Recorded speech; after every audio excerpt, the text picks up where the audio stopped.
Oh, I noticed all the famous people, they sync the audio too, so they're all... Come on. Alright, what's going on, guys? Nick Danuccio here, and Cameron Bailey. we're here with Dumbbell Dummies, and we're going to explain to you a little bit about the different diets that you can do, what makes them different, how they work, and why you lose weight on those diets. We're going to break down the three biggest diets that we know about right now. It's intermittent fasting, keto, and what was the third one? Flexible dieting. Flexible dieting, okay. I personally have experience with intermittent fasting. You personally have experience with keto. Yeah. Do you want to tell them a little bit about your experience with keto? Yeah. So keto was really intriguing to me for one reason and one reason only, is that I was told when I was officially in keto I would not be hungry. That's the first thing that I was told, is that by going low to no carb, for a while my carb intake was below 18% for my total daily caloric intake. Why don't you tell them? So keto is basically keto for a male. You're not going to want to go over, what is it, 15%? I think 15 to 18 was what we recommended. 15 to 18% of your whole daily value is going to be your carbs, which is very, very low. For me, when I tried it, it was under 25 grams, which is, I mean, to put it in perspective, most candies have 50 grams of carbs in a pack of candy. And then the protein's typically between 30 and 35%, and the rest of your calories are from fat. So and that's all kinds of fat, but really you'd want to stay with like nuts, avocados, healthy oils. And so what was your experience like? Like, were you hungry? Were you having a hard time training? Did you lose a bunch of weight? What was it like? It didn't actually affect the amount of weight in which I was lifting. And I wasn't as hungry for a while. And I got peeled to probably 7% body fat quicker than any other diet that I did. Like, significantly quicker. And it was the easiest to lose, in my experience, it was the easiest to lose body fat by far. The two downfalls I would say would be, one is it's an inconvenient diet. Extremely inconvenient diet. To try to go eat out or eat with friends or do anything even close to social eating, it was... Yeah, so you're prepped all the time. All the time. Prepped all the time and always focused. Because the problem is that your hunger, you feel more satiated the longer you've been in keto. So if you throw yourself out of keto for a day and your carb intake jumps up to 20, 25, 30% of your caloric intake for the day, the next day you are hungry again. And so, I'd be in keto essentially, right, for 4, 5, 6 days, and then if I went out and ate with friends at BJ's or In-N-Out or whatever we did, I would throw it off completely and I would be hungry for the next 2 or 3 days until my body was making ketones again and I was kind of back in it. And it's also extremely hard to prep for. It's, you have to find higher fat meats. You have to eat nuts, almonds, and I don't love avocados, so, I really don't. So it was a really... extra guacamole. No. I mean, I don't hate them, right? And so it was a really inconvenient diet for me to live with being in school and work, right, and having a social life. It for a while was nearly impossible, but it didn't affect my training at all. Okay, cool. So if you're able to stick to it, keto was a very good choice Absolutely. For you for fat loss. For fat loss, it was like I got shredded. I got like really lean, but it was not sustainable, not at all. Basically, if you don't know what intermittent fasting is, it's basically you give yourself an eating window. So essentially, you would fast for 16 hours and then eat for probably about 8 hours. So the way I did it was I would stop eating at, I think it was 9 o'clock at night. I would have my last meal, and then I would wake up, I'd go to work, and I would have my first meal at 1. So all that time, the idea behind it is that I'm in a fasted state and my body is having to use fat for energy, right? And the idea is you're supposed to train fasted, you're supposed to do cardio fasted, and the idea is that your body burns fat to fuel itself as opposed to burning the carbs and burning the protein and all that stuff that it would have burned. So my experience with that is that the first like week or two, I was extremely hungry in the mornings to the point where I was dry heaving because I was so hungry. But what started to happen is I started to obviously get used to the diet.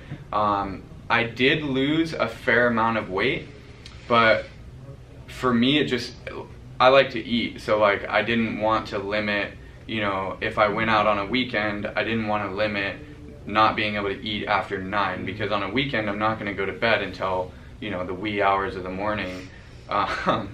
Whereas like on a work night, I would go to bed probably around like 11 or 12, just a few hours after I ate. So it wasn't really practical for my lifestyle, but if you're able to maintain that, I think it could be a very good option. I know a lot of people tend to enjoy it. They say they have more focus in the mornings. They say they have more focus during their workouts. They're able to train harder. So it is a good diet, but it didn't really suit my lifestyle. But yeah, I enjoyed it while I was doing it. And I actually did it for the month leading up to Powwow. I did it where I ate between 12 and 8. Right. And I would say the best part about intermittent fasting is that you're getting all of your calories in such a short window. So even being in a deficit for the day, when I did eat, I felt the most satiated and full. Yeah, you do feel full after you're eating. And this kind of leads us into the next segment, which is flexible dieting. I found myself kind of eating a lot more intuitively when I would be intermittent fasting, as opposed to sticking 100% to my prep. Because since you only eat for 8 hours out of the day, and I don't want to say this so loosely, but you're kind of able to eat a little more how you would like, because you're only eating in 8 hours. It's more free. Yeah, it's more free, it's more flexible. Obviously you can't go scarf an entire bag of Cheetos. No.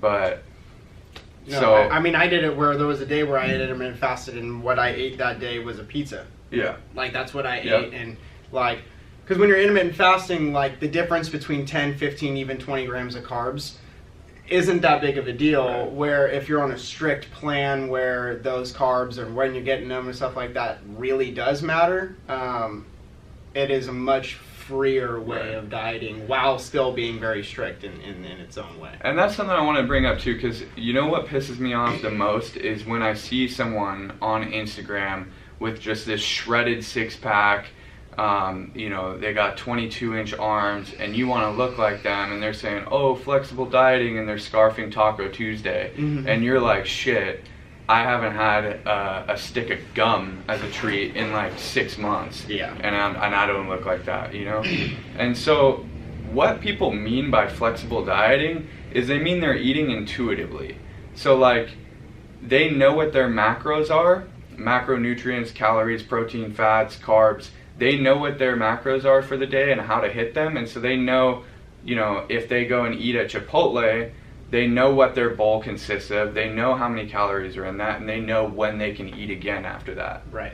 That is flexible dieting. Not having to prep and bring 6 containers with you to work is what they mean by flexible dieting. Yeah. So I don't want people to get like confused, like, oh, I can eat whatever I want and still lose weight. Not necessarily.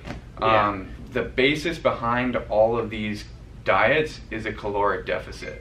That's it. That's everything. And especially with flexible dieting, the best way I can describe it to people who don't know what it is it's a diet consistent of a give and take system.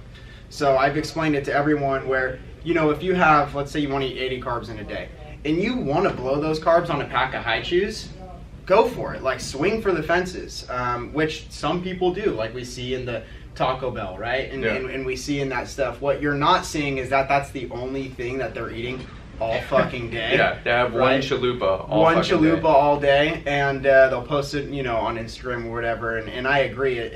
And the same even with the intermittent fasting, where you know, people see, oh, I'm out having drinks, right? And we all know alcohol is just a calorie and carb killer. I mean, you know, there's just no two ways about it. And you're like, how is this person getting shit-faced drunk, you know, Friday and Saturday, and yet they're peeled and whatever? And it's like, what you're not seeing is the fact that they're also fasted for 17 hours to that point, and you know, their body's going to take in and pretty much burn everything that's in there immediately. So it's a give and take. Yeah, for sure. And from there, like Cameron said, it's a give and take. You want to have a pizza for dinner? That's cool. Maybe skip 3 or 4 meals along the way. Yeah. You know, so it's really based upon like how you want your diet to go. Absolutely. But ultimately, whether it's intermittent fasting, low carb, keto, high carb, flexible dieting, whatever it is, how you're achieving losing weight is a caloric deficit. Yeah. Bottom line. If you're not in a caloric deficit, you will not lose weight. iifym.com. You can calculate your total daily expenditure for free. That'll basically tell you how many calories your body burns in a day just naturally being you.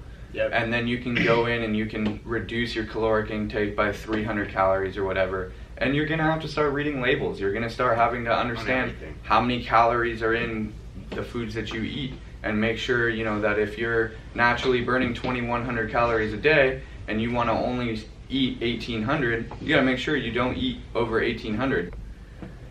Click on the video if you want to see our buddy going through it right now. He started at 250 pounds. In a mere 3 or 4 weeks, we've gotten him down 20 pounds.